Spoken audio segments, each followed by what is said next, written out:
The Nature of Personal Reality, a Seth book by Jane Roberts, read by Martin John, Part 2, the next chapter, 11. Session 645, March 5, 1973, 9:40 p.m., Monday. Good evening. Dictation. As you examine the contents of your conscious mind, it may seem to you that you hold so many different beliefs at different times that you cannot correlate them. They will, however, form into clear patterns. You will find a grouping of core beliefs about which the others gather. If you think of these as planets, then your other ideas orbit about them. There may be some invisible beliefs, and there may be one or two invisible core beliefs. These, following the analogy, would be hidden behind other brighter, more obvious planets, and yet would show their presence through their effects upon your relationships with all of the other visible core beliefs in your planetary system. Questions you cannot seem to answer as you study your own ideas, for example, may lead you to suspect the existence of such invisible core beliefs. Let me emphasize that they are consciously available. You can find them through the approaches mentioned earlier, working from your feelings, or by beginning with the beliefs that become most readily available. This subject leads to what I call bridge beliefs. And again, Rupert received some information on this topic ahead of time for his own benefit.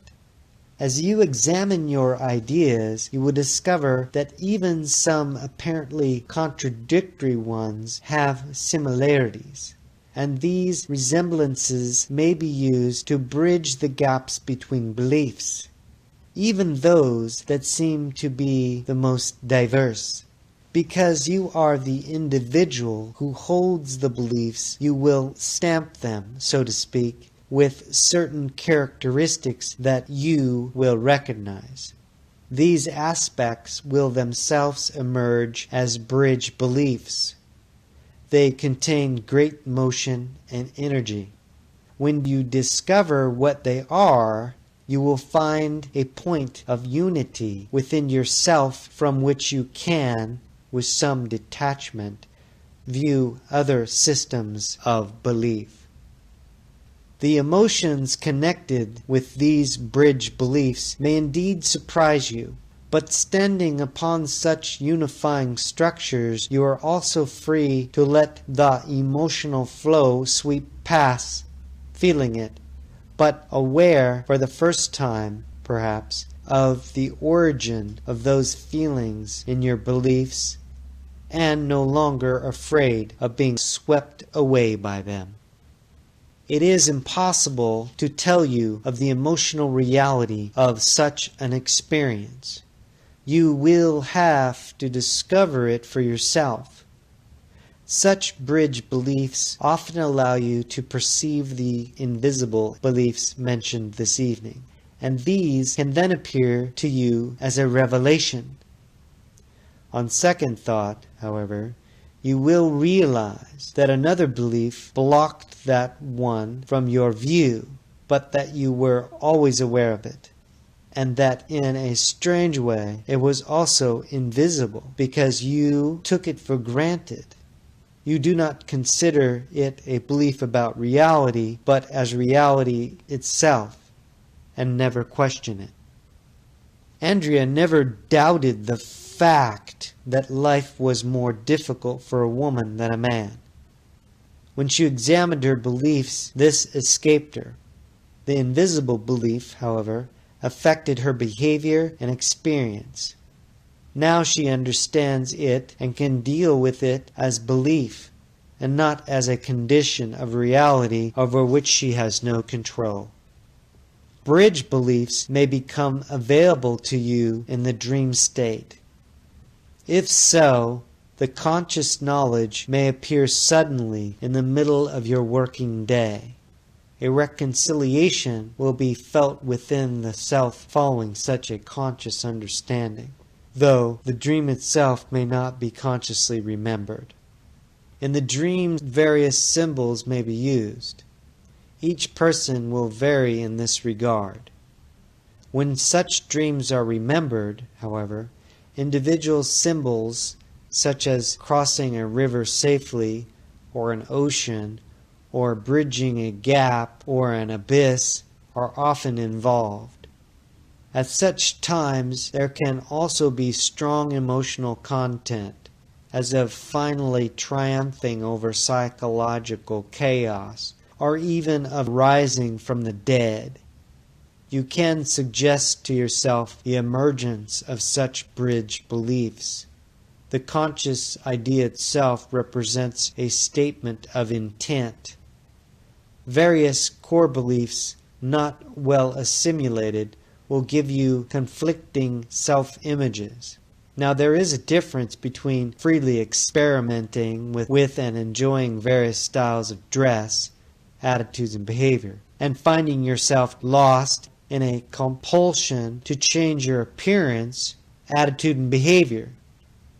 The latter usually involves contrary core beliefs that are alternately pulling you one way and then another.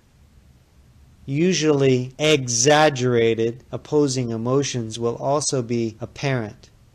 Once you understand this, it is not difficult to look at your beliefs to identify these and to find a bridge to unite the seeming contradictions. Since this book was begun, Rupert has been working with his beliefs and using methods in his own way, as every reader must. When we began, he found it difficult to believe that so many answers were available in the conscious mind, and was astonished as he proceeded to discover that this was the case. I will use him here as an example to some extent, to show how a bridge belief appeared to assimilate what seemed to be diametrically opposed ideas. The same procedures will operate regardless of the particular beliefs held. Rupert is determined, persistent, stubborn, with great energy, creative, intuitive, and endowed with excellent flexibility of consciousness. He built his life around the core belief in himself as a writer. Through this belief, he viewed all of his experience, correlating it. He encouraged those impulses that furthered it and impeded those that did not. Now, because of this particular temperament, he put all of his eggs in one basket, so to speak. Those of you who do the same thing will see yourselves in one particular way, wherever it is. You will primarily organize your experience along definite lines. It may be your sex role or your professional role. You may see yourself as a mother or a father first of all, as a teacher, an editor, or as a man's man. You will, however, emphasize one certain quality above all others. Your athletic nature, your spiritual bent, whatever it may be. Now, such concentration is excellent if the original concept continues to expand with your experience, and of itself is not limiting to a strong degree. You may see yourself primarily as a mother. Initially, that may simply involve taking care of your children at home. But if that idea of yourself remains limited, then it may preclude, say, even being a wife to your husband, deny you many complementary interests, and prevent expansion of your personality in other areas. In the same way, if your core belief stresses your spirituality to such an extent that it cuts off needed central expression, then it has become restrictive and will end up strangling even that spiritual experience that it was originally meant to express.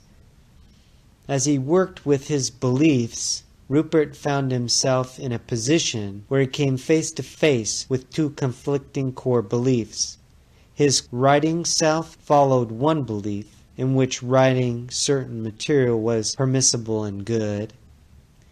He had schooled himself to refute any opposing impulses and built his life along those lines from a young age. With the initiation of psychic experience, he found himself wanting to write about what happened to him and to use the material creatively. The previous beliefs in himself as a writer, however, clashed with these new urges because he did not consider anything but fiction as a work of a writer, except for poetry. He proceeded to make two divisions in his life, one psychic and the other the writing self. The writing self looked askance at any creative material that did not come from the kinds of inspiration with which it was previously familiar. It insisted that other creative material come outside of Rupert's 5-hour writing day. These beliefs generated their own emotions, of course, so that Rupert would become angry when thought of as a psychic by others. The same kind of dilemma can arise in any reader's experience whenever two strongly conflicting core beliefs meet. Rupert also believed in his psychic work, you see, and was fully committed to it.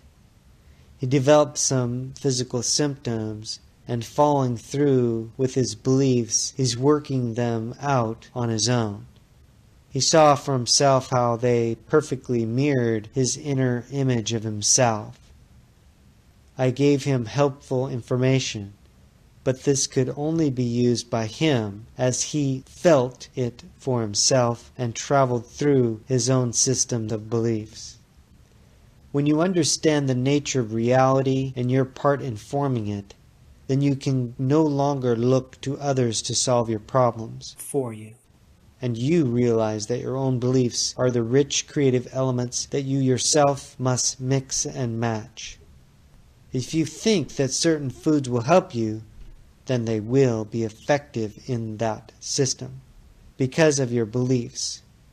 If you believe in doctors, then they will help you. If you believe in healers, then they can help you. But all of those aids are only temporary at best. Rupert was in a position where he realized that he accepted the fact that he formed his own reality and that there were physical aspects of it that disturbed him deeply. He also understood that he could not use me as a crutch. Dialogues is now a book just completed, but it also represents a movement of the self through a question and answer format, through which Rupert recognized and faced many diverse beliefs. Each reader can utilize the same method whether or not artistic achievement is also involved, through objectifying personal beliefs in a dialogue form. This also happens frequently in the dream state, when you allow your natural creativity so much freedom. Often there are dreams in which you are two separate people, either strangers or familiar, each asking questions of each other. The day Rupert received the advance information on bridge beliefs, the obvious suddenly became clear. The writing self was finding itself more and more hampered, unable to use excellent material because of its limited beliefs. It focused so defensively on its own material that it was hampering its flow of creativity, while the unacceptable aspects of Rupert merrily went on creating other books, not even including my own. Rupert found himself bargaining with the early writing self and suddenly said, "What am I doing?" His core belief in himself as a writer, he saw, was really highly constructive. He had not realized that before. At the same time, he had consciously known it, but allowed it to remain invisible. He realized that the writing and psychic aspects each did want to write, and this was the bridge belief. Using it, he is only now in the process of assimilating the new available energy. He understands that he is the self who holds all of those beliefs and does not identify so completely with the one core belief any longer. That association was what had prevented its natural motion and expansion earlier. The original belief meant that he considered his reality in mental terms, generally identifying a writer with ideas, and using his body as a vehicle rather than thinking of it as the living organism through which creaturehood experience must come. So this evening the senses were allowed their freedom, but the experience was magnified by his psychic sensitivity. If you consider yourself primarily physical, then you may, in line with your beliefs, impede your spiritual or emotional aspects. In that case, working with your beliefs will lead you to greater experience along mental and spiritual paths. But all are interconnected, and you cannot ignore one except at the expense of others. Rupert also saw that he believed he had to justify his existence through writing. This because he did not trust the basic right of his being as it existed and does in space and time. These old beliefs had not caught up to his newer ones.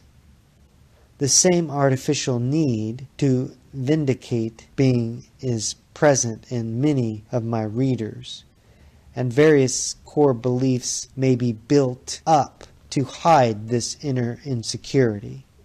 You may justify your life by biological creativity, and then latch into your children and never want to let them go.